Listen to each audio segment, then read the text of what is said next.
Like, if most movies are comparable to Cars, like average or fancy, this movie's a f***ing airplane.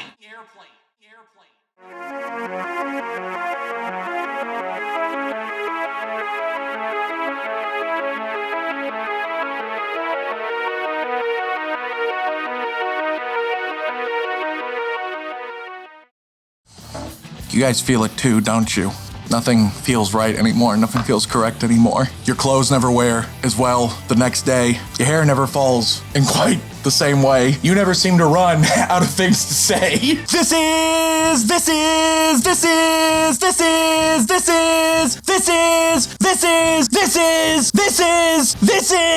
the story of a podcast! Hi, welcome to the Bomb Squad podcast, where I am currently in the process of going through many separate universes all at once. I am completely unstable with my state in the multiverse, and I'm very scared, but I'm Tanner Richard Kraft, and with me I have...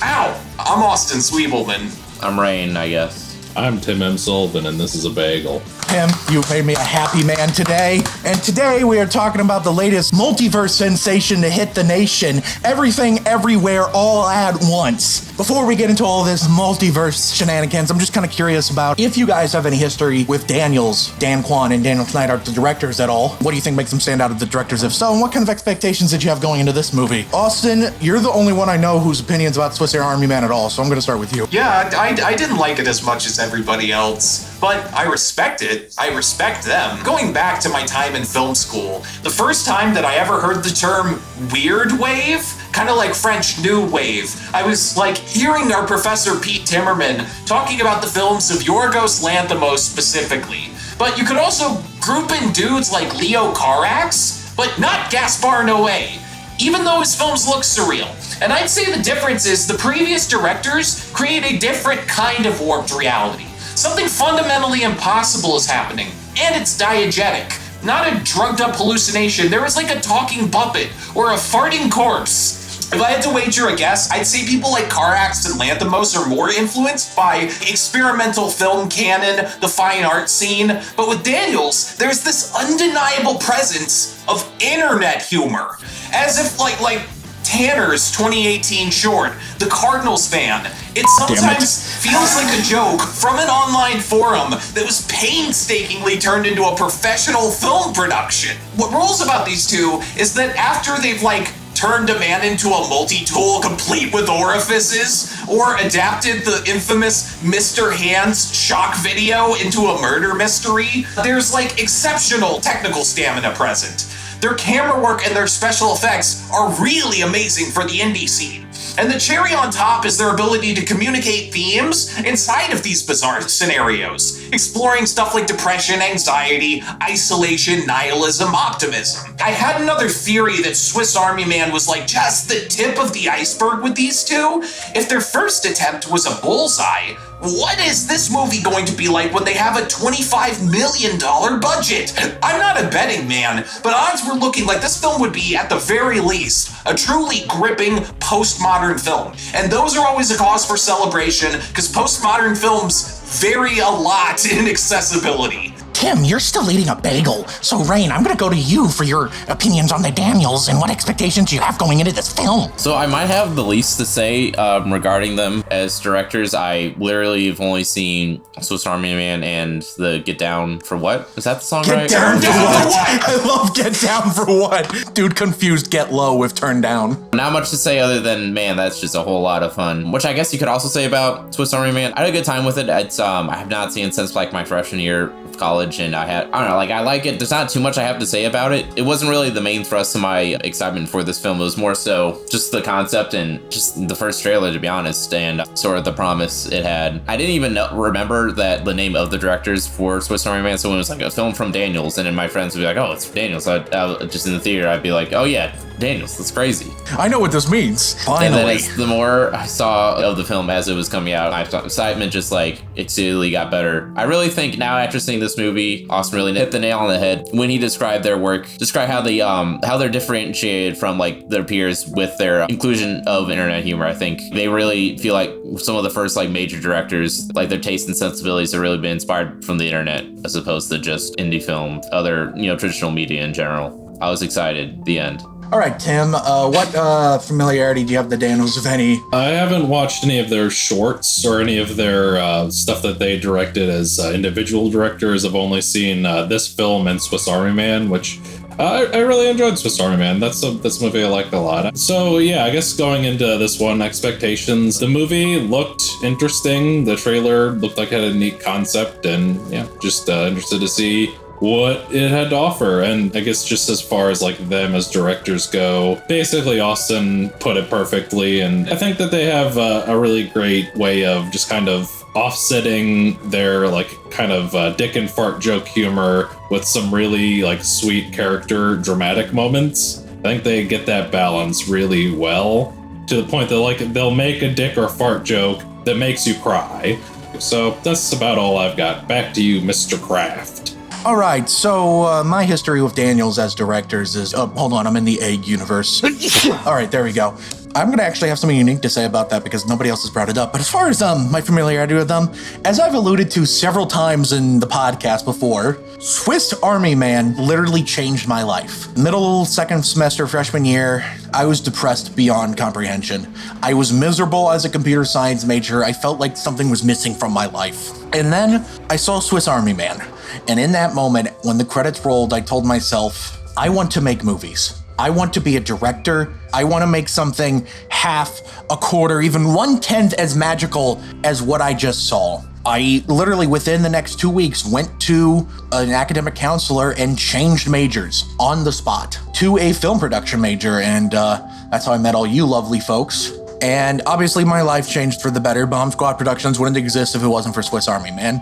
What I think makes them stand out as directors is their ability of recontextualizing things. The thesis statement of Swiss Army Man when they set out to make it was, the first fart will make you laugh and the last fart will make you cry. And for me, that movie succeeds in doing that 1,000%. They find a perfect way. It's not like James Gunn or Taika Waititi where they're able to switch between funny and sad really quickly.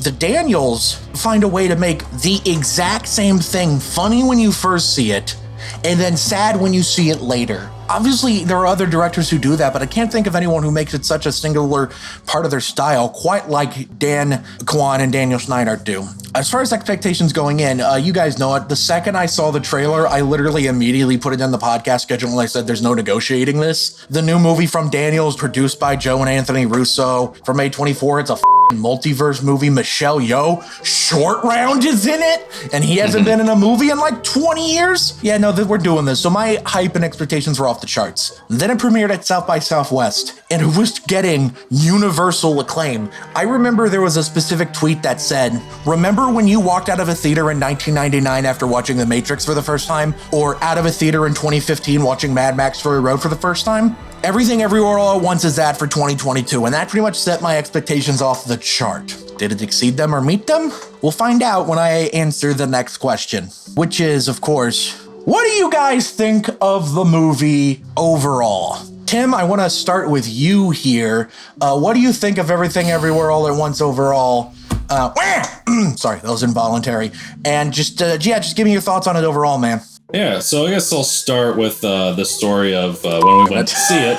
Basically, me and my girlfriend Cody have been doing a lot of movie dates lately, and so this was definitely a movie that I planned to do a movie day with her. And then Tanner said, "Hey Tim, you want to see Everything Everywhere All at Once?" I was like, I was going to do that as a date, but I'll see if you can come along. And Cody was fine with him coming along, so I showed her the Speed Racer video to prepare her for what the experience of watching a movie with Tanner would be like. It's just like, you see all the crying that's happening, you're going to see a lot of that. So yeah, we went over to the High Point Theater and we watched it together, and we told Tanner some things about his experience of watching the movie that he wasn't even aware of, which included various scenes where things were happening and he was just like doing this and this, just like emphasizing the scene escalating. And then there was at least one point where we noticed him air conducting the score as it was going.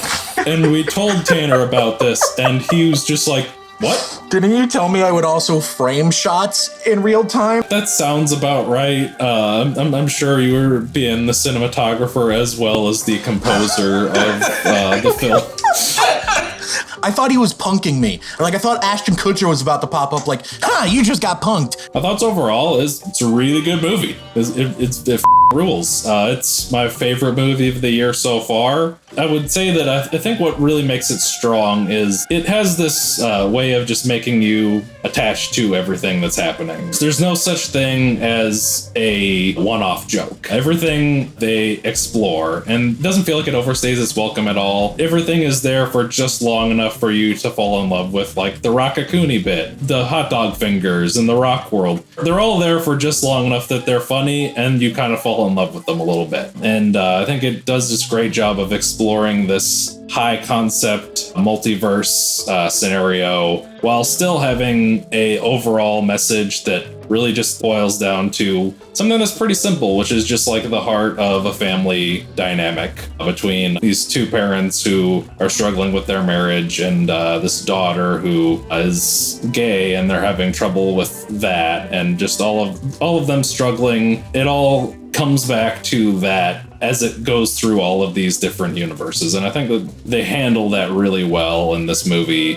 I was reading a couple of critiques of this that I kind of rolled my eyes at, that were like trying to say that this was just a sign of the direction Hollywood's going, where they can't make a big boy movie without dressing it up as a comic book movie. And I'm just like, come on. This is very clearly a high concept story from the get-go. And like, I too want the return of the mid-budget movie. I do. But there's definitely room for movies like this to exist because they're perfectly well made and they have a lot to offer. And I think that this movie had a lot to offer. So, Rein, what do you think about the movie overall? I'm pretty sure you're almost on my wavelength about your thoughts of the movie overall. Speaking of being on your wavelength, like Tanner, how he, after seeing Swiss Army Man, it made him want to be a director, it made him want to make movies. After watching Everything Everywhere All at Once, while all my friends were talking, I'm like, this movie was good because blah, blah, blah. Oh yeah, I love the blah, blah, blah. I was just stood there silent, unable to process what I was thinking. The only thought I could process was that I did not want to be a director. I wanted to stop making movies. I could not make any more art because no art I would ever make would top this. It felt like someone who spent their whole life mountain climbing, used everything, like was climbing Mount Everest, and broke their body beyond repair to reach the top. They reach the peak, and then they see like a mountain that's like 20 times the size right before them. They're like, oh, I have peaked. There's nothing I can do. No art. I am useless. I am in the awe of Everything Everywhere All at Once. This is a movie. It's just a perfect movie for me. I almost never give movies 10 out of 10s, but I gave this movie a 10 out of 10. I remember after you saw the movie, it was like some godly hour in the morning. I'm like, you sent one word, not even a word, just the number 10. Yeah. And I knew immediately what you meant, and I said, holy yeah, if you look at Tanner's like average on Letterboxd, it's like 10 like down like that, whereas mine is like kind of like a bell curve almost. Mine looks like the middle finger. It's just like, this is everything I want to make like as a filmmaker. This film does and exceeds, and I was in awe of the tonal ballet that was going on between just like making something just like emotional and awe-inspiring and just incredibly thoughtful, while at the same time very juvenile and just silly and whimsical. I don't know, I think the scene that I just best encapsulate my thoughts on that, the rock scene between just the two rocks, that I was fuming, I was furious, I was angry. It's like, I should have made this. Why didn't I make this? Why didn't I think of this? Also, Raccacoonie, the way that goes and the way it starts off as like a one-off joke and then becomes like, oh, they bring it back as an actual plot point, and then it's like, oh, this is actually emotionally moving. If I had one flaw, maybe, I guess, is the fact that the humor sometimes is a little bit too... I heard people compare it to Bob's Burgers. What? I always hear people compare it to Rick and Morty. It feels like the interdimensional cable stuff, but I think the jokes don't necessarily feel like Rick and Morty jokes. Some of the humor just felt a little bit like too silly, like kind of like 2000s, early 2010s, like LOL random humor, like every once in a while. Yeah, epic bacon. Yeah, stuff like that. Or like annoying orange almost, like every once in a while. Nyan Cat is playing. Yeah, stuff like that, which I just can't stand. Every once in a while, it veered close to that. Otherwise, it's just flawless. All right, so Austin, you're the ones I know the least about in terms of thoughts-wise, so just lay it on me, why don't you? And if you say anything mean about it, I will take you out back to be sure. Did you guys know that it's been 12 whole years since Inception came out? God, it feels like it was yesterday. I love Paprika.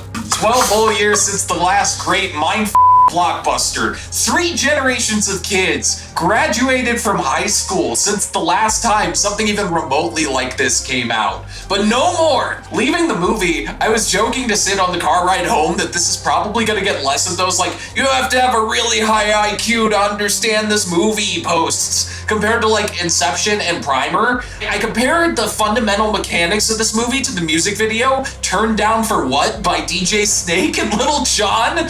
It's just people busting in and out of different places that make variable amounts of sense. And I'd completely forgotten that Daniels directed that video. So it was a total joy on Twitter later, seeing that video of Michelle Yeoh being shown that music video on set.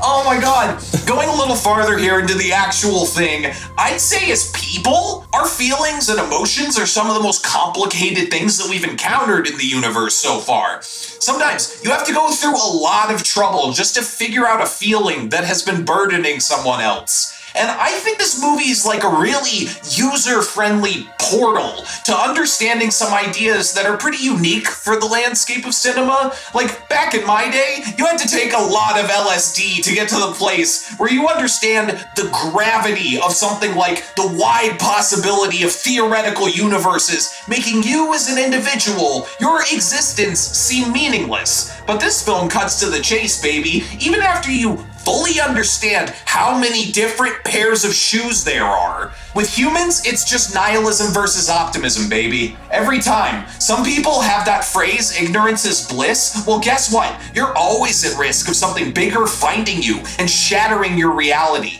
And in that moment, that can make you forget what's important.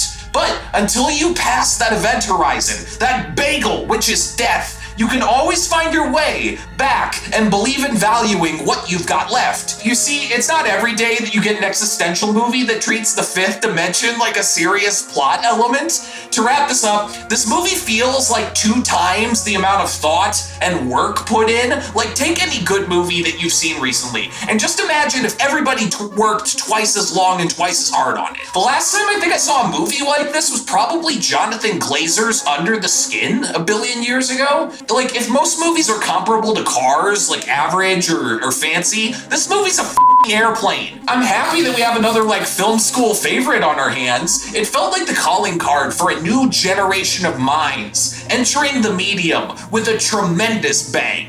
Okay. I've had basically a month since I've seen this movie to prepare to answer this question, and I still don't think I am fully prepared to answer this question.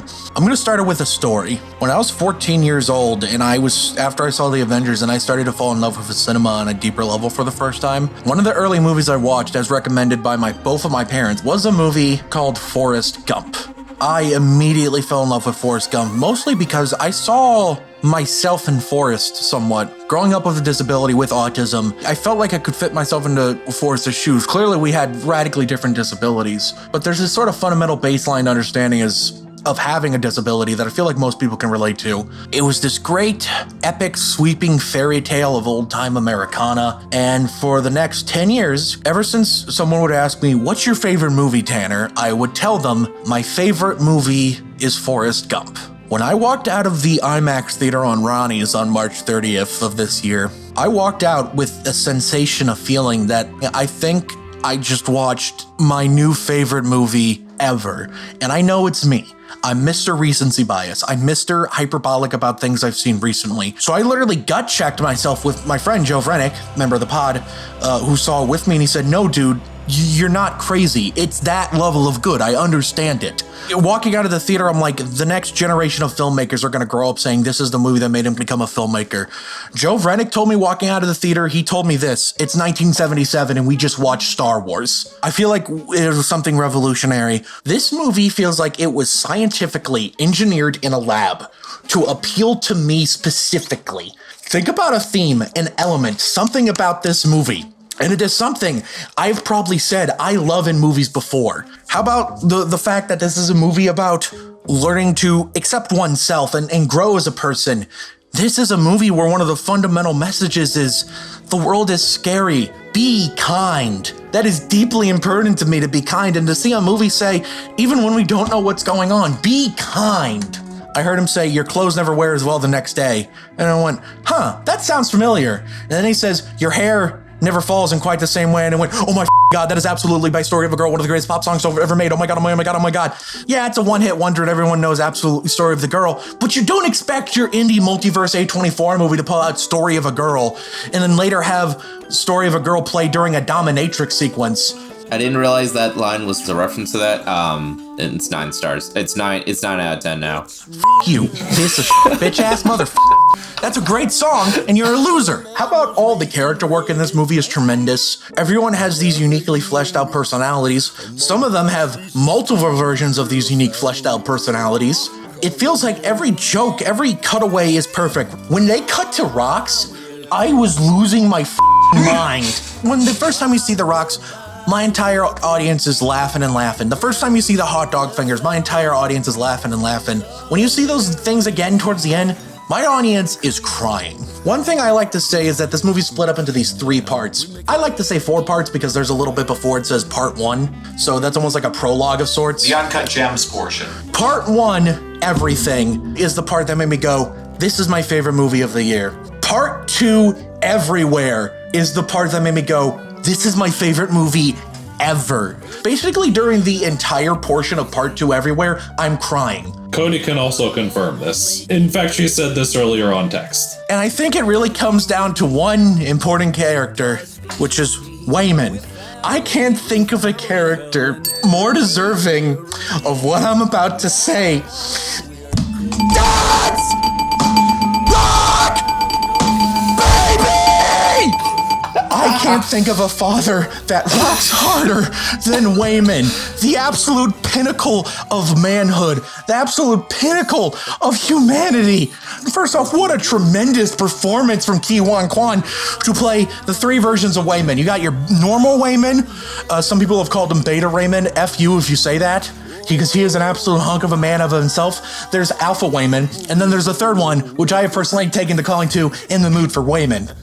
Since that entire sequence is obviously a visual tribute to In the Mood for Love, which, by the way, how does this movie have parts that reference absolutely Story of a Girl by 9 Days, Ratatouille, and In the Mood for Love? Those are 3 things I absolutely adore. In the Mood for Love is my favorite movie of the year it came out. So is Ratatouille. And this movie references them both in loving, tributeful, meaningful ways.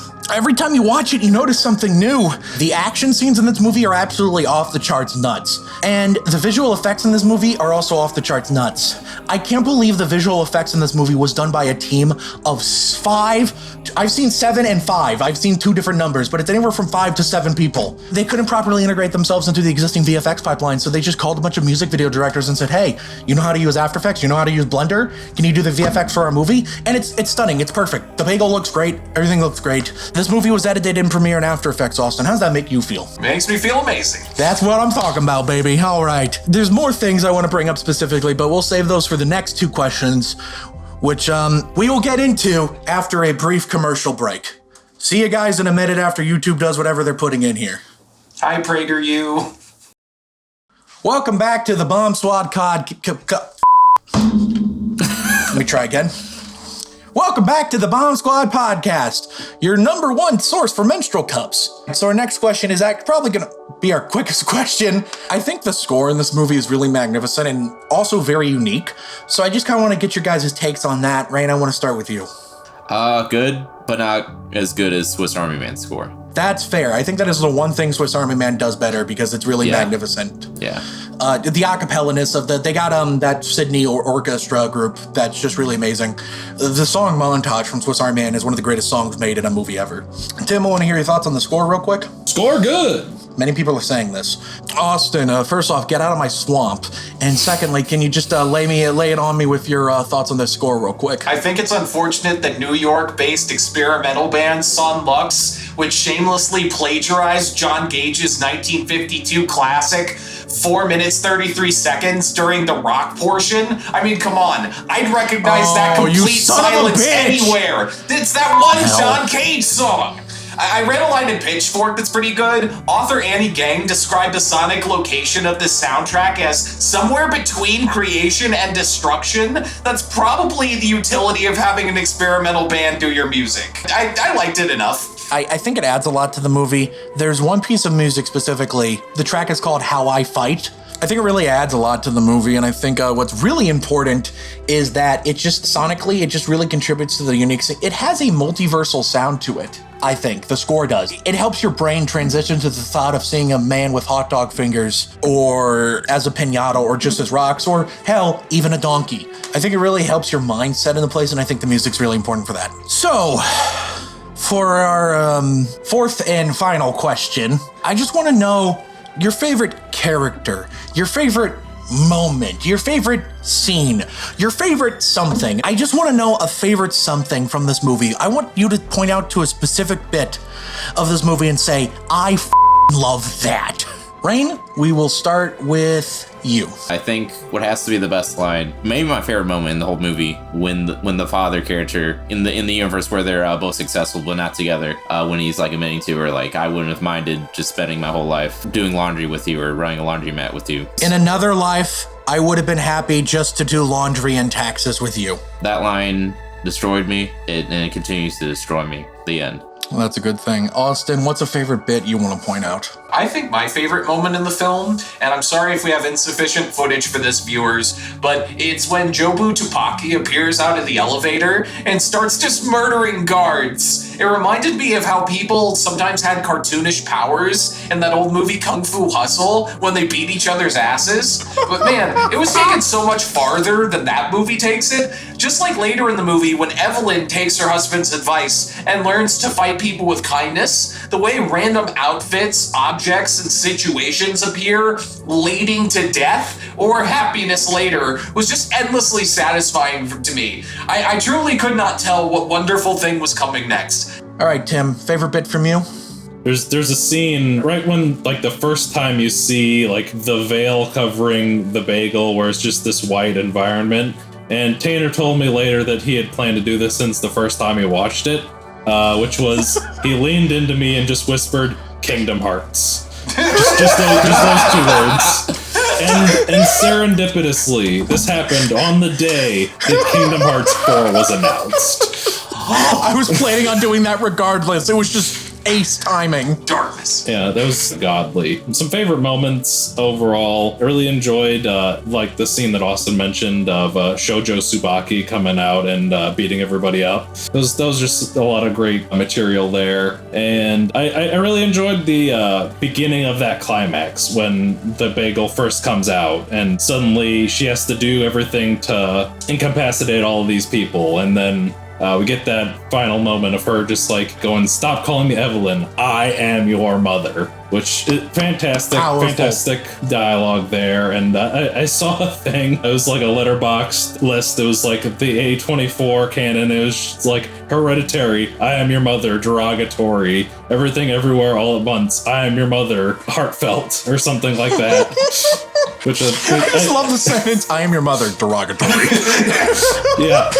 It's so good. And then I really like how that transitions into the real world stuff where the daughter's just like, stop. Every time we try to talk, it just goes crazy and everything gets f***ed up. And then she just realized I have to let her go. And I thought that was just like a really sweet kind of way to bring that to its conclusion. Yeah, just kind of a bittersweet kind of moment there. I thought was really sweet. If I was going to point to a specific part, it's when In the Mood for Wayman says, this is how I fight? Damn it. Oh my God, that was quick too. Because I felt that. You know me, I'm a kind person.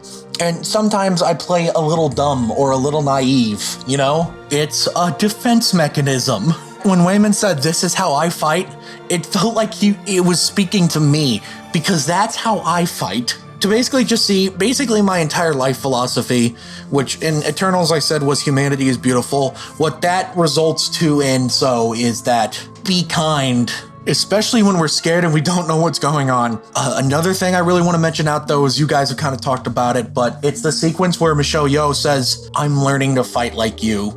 And instead of punching these people, she meets their needs. And the third or fourth time I was watching it, I was reminded of something I learned in AP psychology, which is Maslow's hierarchy of needs. For me, a lot of these people weren't having their basic needs met. That guy had a pinched nerve. That guy was lonely. That guy missed his wife. That guy needed to be spanked. I do love that was one of the directors of the movie, because you know what? I get it. If I had Michelle Yeoh in a movie I was directing, I too would make her be a dominatrix for me. I get it. Powerful though, powerful. Not since Quentin Tarantino has made all his actors be barefoot has a director so proudly put his kink in display of everyone. And I have no choice but to stand. And when it ultimately leads to that sequence where she's fighting Jobu Tupaki and the background keeps changing all around them and that it's all in one shot and it looks so cool. But what this eventually leads is to when she's trying to walk into the bagel and she grabs her and she can't hold on, and then her father, like Michelle Yeoh. And the grandpa. Is that the third time? Oh my God. 2 weeks ago, I messaged Austin and told him this was going to be the one where Tanner cries 3 times. Yeah, it's true. My prophecy has been fulfilled. We got a betting pool going on, actually, behind the scenes. When it's the entire family holding on to the daughter, trying to protect her to finally display the love that she didn't feel like she was getting. And that's such a beautiful sequence. I also love the sequence where where Michelle Yeoh like does the thing with the multicolored lights. Like the first time she does it with Wayman, it's all these acts of violence, but the second time it's peaceful, serene, and she just sees all this happy memories of... The entire movie is really beautiful. It's hard to pick just a single favorite moment, but those are some of my favorites. But it's basically all of part 2 everywhere. It's the Yu-Gi-Oh! Podcast again. Tanner just going, my favorite part was the whole last hour. Literally, though. Okay, it's time for your favorite section. Tanner's Trivia! I think I sprained my groin. Corner! Tanner, stop hurting yourself for the podcast. Never. And to keep plot details about the movie under wraps before the trailer released, the official IMDb synopsis of this movie was, a woman tries to do her taxes. And you know, not wrong.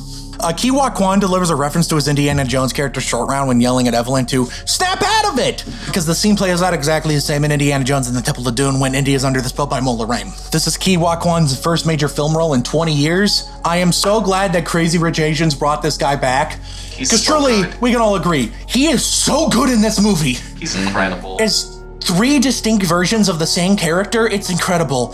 In a film full of amazing performances, I think he might be the best one. He kicks ass with a fanny pack. The Daniels originally wrote this script with Jackie Chan in mind for the lead role. Ultimately, they reconsidered having the leading role played by a woman, feeling a husband and wife relationship was more convincing, and therefore the role ultimately went to Chan's super cop co-star, Michelle Yeoh. No offense to Jackie Chan, I'm not sure he could have pulled it off. I'm not sure he has the emotional weight that Michelle Yeoh clearly has. Yeah. In the scene where Joy invites her mother, Evelyn, to sit on the couch with her, she's kind of loosely quoting John McClane in Die Hard by saying, come out to the couch, we'll get together, have a few laughs, with the original quote being coast instead of couch. When this movie was first being reported for in talks, Michelle Yeoh was in talks to play the lead role and she eventually did, but who was originally cast as the Jobu Tupaki / Joy role was none other than Crazy Rich Asians and Shang-Chi star Awkwafina. Again, no offense to Awkwafina, I can't imagine anyone else but Stephanie Hsu in this role because she nails it so perfectly. Yeah. Awkwafina probably could have done it. Watch The Farewell if you don't believe me, she has the emotional chops. But Stephanie Hsu is so perfect that you know what I mean? I wouldn't want to change it. I wouldn't want to change it. So in an interview with Empire, Daniel Radcliffe mentioned that he was actually approached by Daniels to appear in the film, but due to scheduling conflicts, he's turned it down. Daniel Radcliffe also mentioned in the same interview that they are probably the only people in the world he would say yes to doing a movie with without having a word of a script. There's the actress Sunita Mani. Her role was small. She's in the TV musical as the Queen. It's actually her 3rd collaboration with the Daniels. She was first on screen in Turn Down for What, where she danced on screen with Daniel Kwan. And then she appeared in The Death of Dick Long, where Daniel Scheinert is actually the only director and he plays the titular character. Writer-directors Daniel Scheinert and Dan Kwan originally intended for Evelyn to have undiagnosed ADHD, with Scheinert saying it started as an almost intensive idea, like what if the main character was so distractible they could tap into other universes? Subsequently, as Kwan researched the condition, he discovered that he himself had undiagnosed ADHD. Hey! We got one, boys, we got one.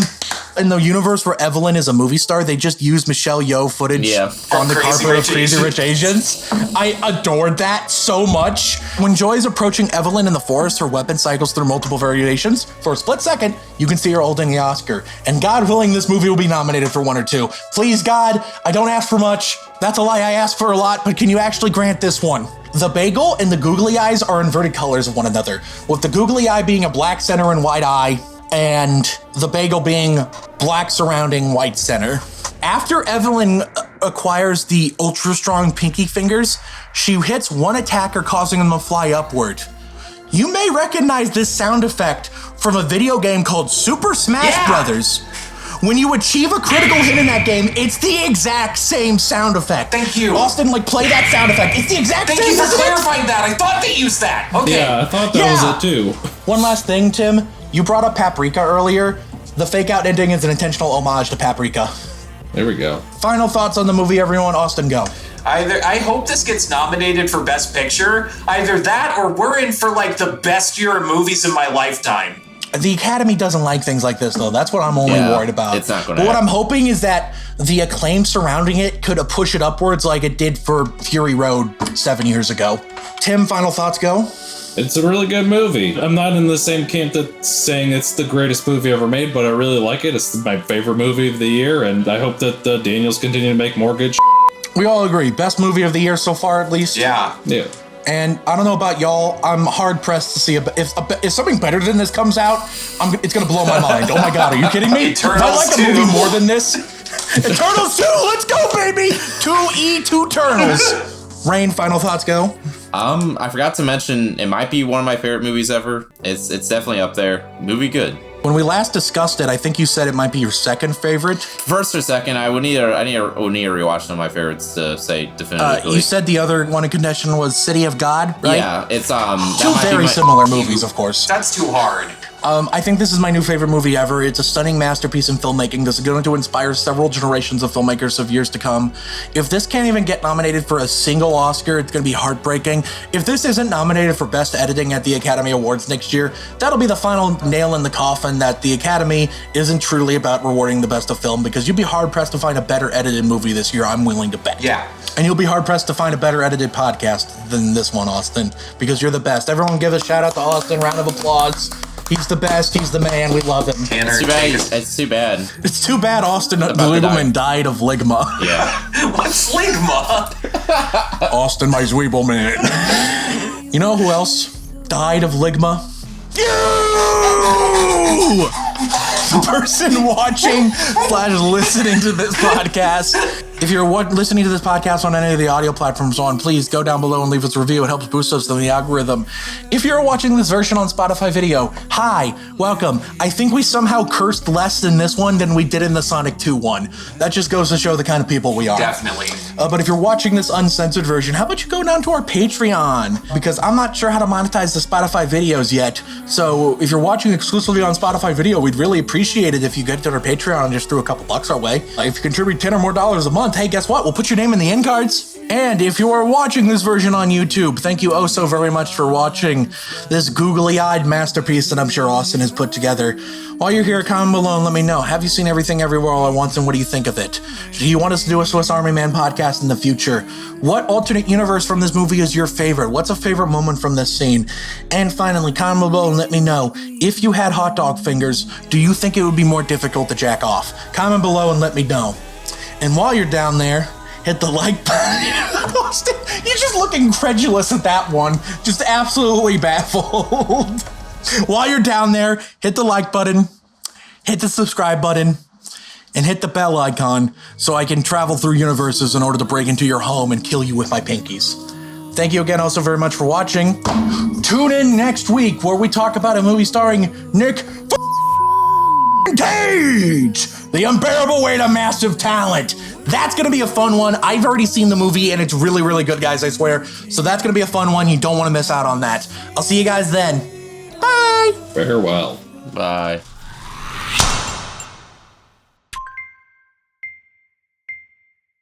I just slid my ticket across the table and I said, "Sorry guys, I gotta see about a girl."